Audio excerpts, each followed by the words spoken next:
Welcome to this edition of ONME Sunday Mornings. My name is Julia Dudley Najib, along with Lennice Najib. Today we're at Fresno City College. So this morning we're bringing you a special that was, I guess, a panel talking about the issues in the black community. I'd say the discussion was a little bit more than that, a lot broad, a lot of issues that are happening nationwide that are affecting us locally, with Congressman Jim Costa, also Congresswoman Maxine Waters, along with our own Honorable Oliver Baines, District 3 Rep, and Tate Hill of the Fresno Metro Black Chamber of Commerce was the moderator for this event. Yes, I know she was going into more of the topics about the wealth gap, Representative Maxine Waters. So she went into more of what is happening directly in the black community. And we're going to be talking about that just a moment as we go through all the other stuff in our program to let you know what we're going to be bringing you this morning. And as always, we want to make sure you know that you're able to watch us on KC24 at 5:30 a.m. and also on CBS 47 at 6:30 a.m. right before the national news show on both programs, I believe. Yes. Also, you can watch past episodes online at onmetv.amptv now. You can also listen on a broadcast radio to 1680 AM if you're here in the San Joaquin Valley. And if you're not, you can listen online at 1680am.amptvnow.com. And right after that show follows our Valley Black Talk Radio, which is live from 9 p.m. to 12 a.m. AMPTV, as far as AMPTV Now News, will be going nationwide starting March 30th, and you'll be able to watch us every day at 1 p.m. Check your local stations, your local listings, I would say, if you want to find out where Biz TV is located, and it will be broadcasting nationwide. And more importantly, it'll be broadcast right here in Fresno, Bakersfield, and Central everywhere. Valley area. So you should be able to watch us and see us. If not, you can watch us online because it streams live at the same time. And just going over a quick review of the topics that we're going to be talking about on today's show. Of course, we'll start off with Congresswoman Maxine Waters and the panel discussion we had, along with Honorable Oliver Baines and along with Congressman Jim Costa and Tate Hill, who is the moderator. After that, we'll be giving you a part 2 of the Michael McGough Experience, the exhibit, which is still open at the African American Museum. And Aja Cruz, who is also our AMPTV Now segment producer, served as one of our guest hosts and interviewed Michael McGough, so we can find out more about him and the experience and learn more about that exhibit. Following that, we'll talk with Valley Black Talk Radio, or hear an excerpt from that. We wanted to replay or give people an excerpt of part 2 on the water hike, since people were asking questions about that. And so we had a representative from the city of Fresno, Mark Standriff, who came on. He's the Communications and Public Relations Director, and was able to give us more insight. And then we'll also discuss some of the local issues on Valley Black Talk Radio. But I guess now we'll get right into Congresswoman Maxine Waters. What was the highlight for you? Well, when she was going into the wealth gap and the disparities in the black community compared to the white community, in forms of education, in the forms of housing, and also in the forms of incarceration rate. She went into the fact that why we are struggling to compete, why we are struggling to compete in all areas.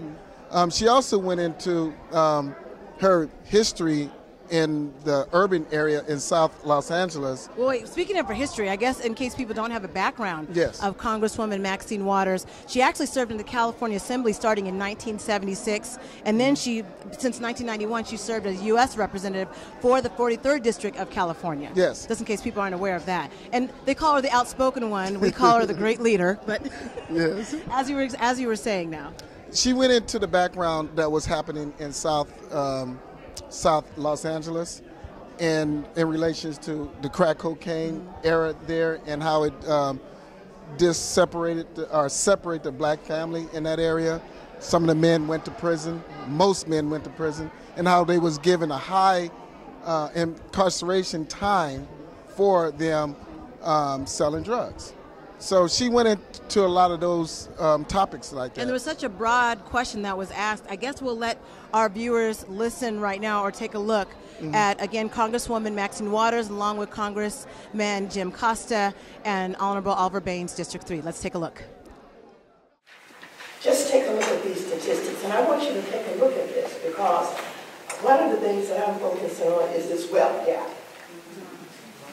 And I just introduced a resolution in Congress to really begin this discussion about the wealth gap, so that we can be at a point when we start to have legislation that people will understand what we're talking about. And so this resolution is designed to get that conversation going. Jim mentioned the work that we all did on helping to bring down apartheid in South Africa. Desi and everybody was a part of that. But I can remember when we first started to work on dealing with getting Nelson Mandela out of prison. Many of the members of the California State Legislature had never heard the word apartheid. They didn't have a clue about who Nelson Mandela was or Winnie Mandela. So we had to start out getting clippings from all over the world and sending them out every day for years. And it took us years to get this done. So we know that in order to really get people understanding this wealth gap and get involved in some corrections, we have to start with a resolution that starts to describe it. But let me give you just a little bit of that. African Americans have 13 times less wealth than white households. African Americans have 100,000 less in retirement savings as white households. This is very interesting. The Washington Post did a fantastic article on the wealth gap. And it basically showed that African Americans in retirement have about $23,000. That just shook me to the very core. Because if you can imagine that many retire with maybe Social Security, but nothing else. And many who retire with Social Security have been on jobs where they won't even get the maximum amount of Social Security. So the home ownership rate for white families is 28.4% higher than the home ownership rate for black families, and 1 out of 3 black children lives in poverty. In the job sector, African Americans are twice as likely as whites to be unemployed, and there are only 5 black CEOs at the top 500. And we are back. We got to hear that excerpt of, again, we have Congresswoman Maxine Waters, Congressman Jim Costa, who was of the 16th District of California, and also we had the Honorable Oliver Baines, District 3. You know, one of the things she talked about was getting involved, the importance of what can people do. That broad question that was asked hit all different points. Well, one of the things she made an emphasis on is everybody always say they. Why don't they do this? Why don't they do that? And she pointed out, you are the thing. You know, you can make a difference yourself. She talked about the churches, making sure they get involved, walking, being able to knock on people's doors, seeing what their needs are. And she also made sure we recognize the power of the vote. Power of the vote, she said, it's collective power, what's going to create that change. Yes. We've talked about that so many times on AMP TV and Valley Black Talk Radio. That is an ongoing topic. A lot of us, what she was talking about, when they deal with the incarceration rate, they take that right of voting away. Right. So that way we don't have that power to get some of the legislations going across the way it's supposed to. And she did also talk about having to revote the Voting Act and how that's something that has to change. Of course, she talked about the various crises we have, the job crisis, the housing crisis, the unemployment crisis. And we're in a state of crisis, is what she described. Yes, and big state of crisis. And what do we do about it? Well, get involved. She said, stop watching the TV. Don't stop watching ONME Sunday mornings. But stop watching the TV and get involved. Let's take a look at one more excerpt from, again, Congresswoman Maxine Waters, along with Congressman Jim Costa and Honorable Oliver Baines. Let's take a look.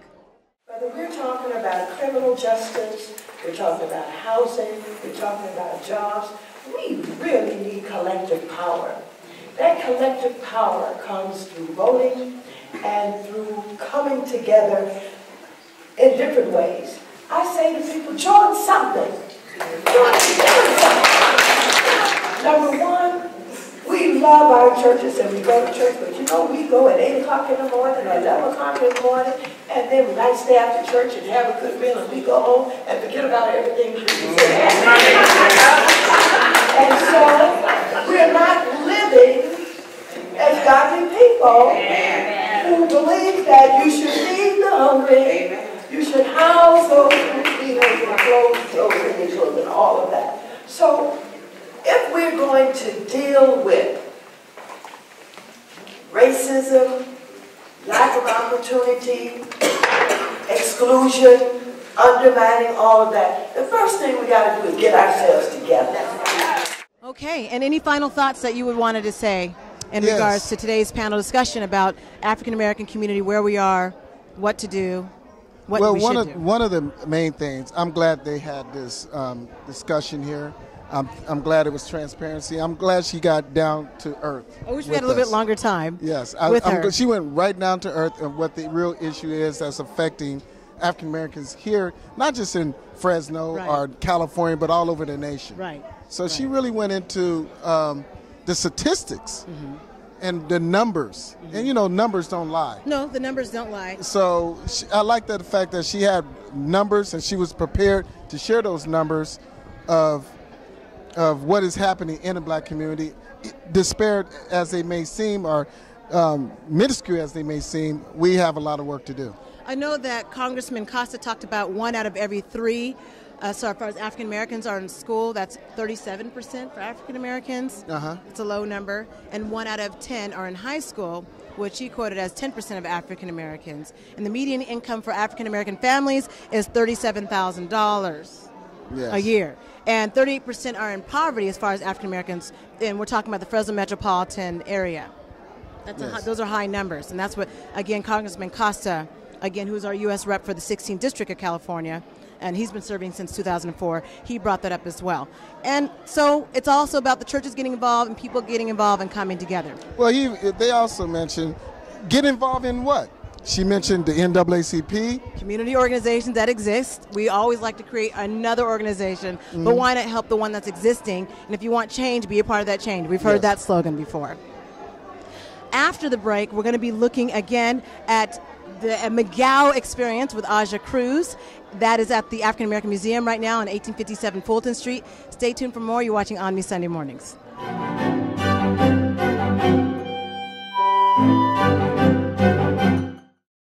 Attention Actos users. The FDA has warned about the risk of taking the type 2 diabetes drug Actos, and now the manufacturer has been ordered to pay a staggering $9 billion in punitive damages for hiding evidence that Actos causes bladder cancer.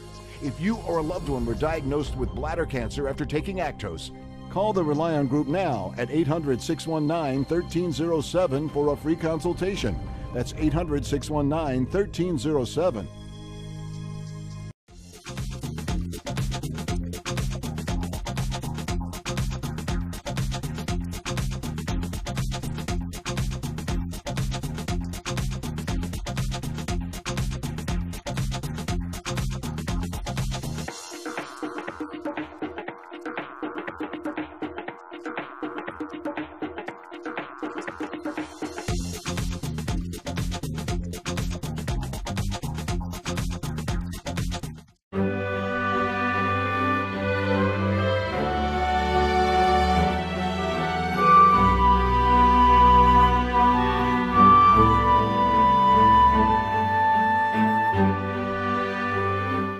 Welcome back to ONME Sunday Mornings. My name is Aja Cruz, and we are here with the McGough Experience. And one of the displays that caught my attention was the We Are Women display, perfect for History Month here in March, and we will be talking to him about that shortly. Stay tuned.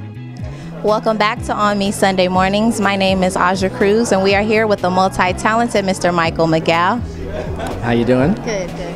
One of my first paintings that caught my eye is here to our left, We Are Women. I wanted to know what inspires your focus on women? Well, every man came from where? Yes, and even though the woman was a rib of, but the woman is the stable of.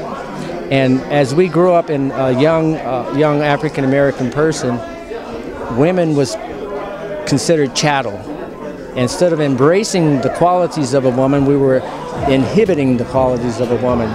And that picture is designed to let women know that you can be just like you are right now. You can be anything you want to be. Don't settle for less than. Don't let any person tell you you're less than. You're a beautiful, vibrant, intelligent young being. And as a Christian, God created you in His image. You'll see a lot of the art does embrace multi-ethnic, because I come from a multi-ethnic family. And so You try to hit all bases, that every woman's very, very, very important. Yes, that leads right into the next painting here, where you have item number 25, the woman pose, right here in her pose for confidence. One last pose that I did notice was Vita, the women that you have a love for classics and iconics in cars. And how did you relate women to classics? Okay, the main thing when you think about it, a woman's classic, a woman's been here how long? You're right. So, and they're beautiful. They're classical. And so a lot of men treat cars or an inanimate object as beauty. You know, you'll be out there rubbing on the car or cleaning that motorcycle or cleaning that. Well, how come I can't adore a beautiful woman who cooks, cleans, makes sure that I'm prepared, make sure that the children are prepared, make sure everything's prepared. They even do the shopping and everything. So how come she can't be iconic? How come I can't put her in the same status as a vehicle that just drives me up and down, then all of a sudden when it breaks I got to spend a lot of money on it? I'd rather spend my money on something that I know that can give the love back, that can reciprocate back. So the posture in this one right here, and notice it has the iconic Corvette logo on it too, because that's a legendary. But she's looking at with that confidence to say, I'm good, I can do this, I've done this. And we have to really stop and look at the female as being a part of us, not behind us, but in stride with us. For example, if my wife can do something, then she's got the lead on it. I support her. If I have something that she's not knowledgeable about, I have the lead and she has to support. And we have to support our female. And our female has to support us, because you can take two fingers. I can't pick up anything with one finger, but I can pick it up better with two fingers. And lastly, my very, very favorite display that I saw was the Word, where you have the Word with also the scriptures of the Word inside of them, saying that no matter what our minds conceive, as long as that we do have some type of faith, that everything will be all right. So I wanted to know what inspired you to create that painting of the Word. I was sitting in the Sunday pews at church, and a sermon was coming up. And the young man, Douglas, we talked to earlier, we used to, slang word, used to go word, word, you know, you word, word. And then when I read John 1, it said the Word. The Word was here in the beginning, the Word is with us, the Word this, this, this. And then I went all the way back to Genesis, and then God said, let us create. And the Word has always been, God had used the Word to speak to man. You know, when the burning bush, God was using the Word to speak, and the Word is the words. And so that inspired me to look at how Christ is in our lives through, God is in our lives through Christ and through the Holy Spirit, and as you go further at the ascension. But my word series deals with our spirituality, and I quote scripture in there so that people don't think that it's me, it's God in me creating. And so that's my inspiration, and I'm hoping that when someone looks at the actual artwork, they go, oh, that's beautiful. But at the same time, I want them to read and make them just like the old Fine Waldo thing. So as you're reading, you're going, well, wait a minute, where'd that come from? You know, sneak up on them. So that's my inspiration on that. And it's not me. I pray about it first, and it's been guided through His will. Thank you so much. He has a beautiful display here at the African American Cultural Museum, which will be on display until April 31st. And we'll be right back here on ONME Sunday Mornings. And that was with Aja Cruz and the Michael McGough Experience. Hopefully you can get a chance to stop by the African American Museum. They are open on Thursdays and Fridays from 10 a.m. to 4 p.m. And that way you're able to see his exhibit. I enjoy watching it. A lot of the pictures. And you were there, right? Yes, I saw some of the pictures there, and they're pretty, especially the one that says Word. Right. He's into the Word, and he has a few word pictures on there, and it's insightful. Definitely stop by the African American Museum located at 1857 Fulton Street. in Fresno, California. I think the zip code is 93721. And there also is a closing reception May 2nd, and that'll be from 2 to 6 p.m. on that Saturday, May 2nd. And after the break, we'll have some more from ONME Sunday Mornings, actually from Valley Black Talk Radio on ONME Sunday Mornings. So stay tuned for more. We'll be right back.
Last week on Taxes of the Heart, we learned that Sophia owed over $10,000 in back taxes. They've started garnishing my wages. What am I going to do? Emmanuel, the handsome gardener, told her about the Tax 10,000 network.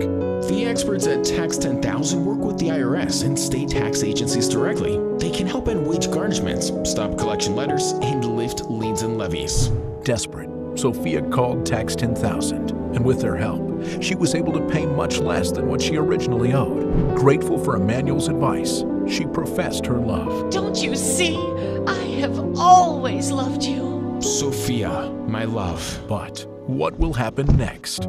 To resolve your own tax problems, call the Tax 10,000 Network for a free tax debt analysis. Call 800-803-6816. That's 800-803-6816. Or go to tax10000.com.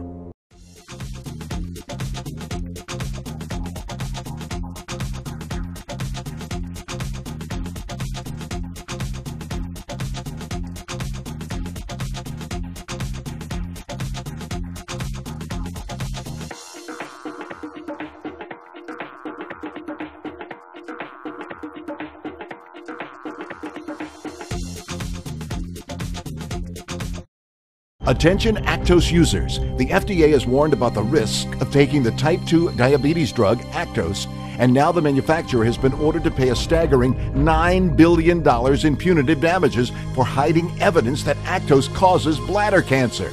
If you or a loved one were diagnosed with bladder cancer after taking Actos, call the Rely On Group now at 800-619-1307 for a free consultation. That's 800.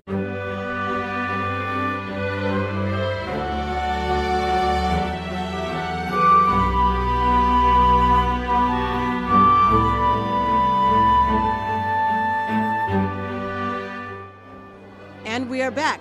My name is Julia and Lennice. Lennice Najib. And you're watching ONME Sunday Mornings. And right now we're going to get into an excerpt from Valley Black Talk Radio, which was the previous week, talking about the water hike. We got to talk with Mark Standrop, the City of Fresno Communications and Public Relations Director, who gave us more insight on what can be done and how these hikes are going to be a gradual thing versus something just abrupt. So let's take a look at more of this excerpt from Valley Black Talk Radio. Over that final bill. Now, you ask about the other thing, too. We also passed a water affordability credit plan. Okay. Now, the program's very much like what happens with PG&E, or if you're on SNAP, you know, it's something else, some other kind of assistance, rebate, or subsidy program. And so if you qualify for that, you know, we'll end up giving you a break of about $5 a month. So it'll more than take care of this initial jump, and hopefully for a lot of folks, they might even see a little decrease in their bills. You know, everybody knows water is a very complex and complicated issue. Oh, it is. Fresno, for the most part, we're very fortunate to be surrounded by a lot of high-quality water resources.